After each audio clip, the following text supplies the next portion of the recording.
But I remember it sitting in the back of Dr. Hall's class. And Dr. Hall's a short dude with glasses. He called me in deep voice. He said, young man, come to my office after class. So I walked in, sat down. I said, what's up, Dr. Hall? He said, hey, you're either stupid or you don't know. I said, Dr. Hall, you calling stupid, man? He said, you. I said, listen, old man, I will box you right here. So you ain't about to call me names. He said, you stupid. I said, stop calling me stupid. He said, you're stupid or you don't know. I said, don't know. Don't know what? He said, stupid. So I said, Dr. Hall, stop calling me stupid. He said, prove me wrong, get out. That was it. It was just enough, y'all.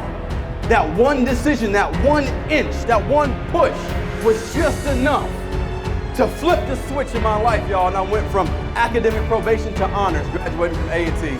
Why? Because somebody pushed me beyond my comfort zone. Some of us have been living our whole lives with this little line right here because you're comfortable. And the mic keeps going in and out, you can hear me. We've been so comfortable and so accustomed to living life on this comfortable line. But Dr. Hall pushed me over the line. He said, young man, you were born with greatness on the inside of you. Live like it. So I stopped hanging out with the folks who wasn't doing right. I started making decisions for myself. I started taking ownership of my own decisions. And one of the biggest challenges we have with young people today, and adults as well, is that we don't want to take ownership because ownership makes us look bad.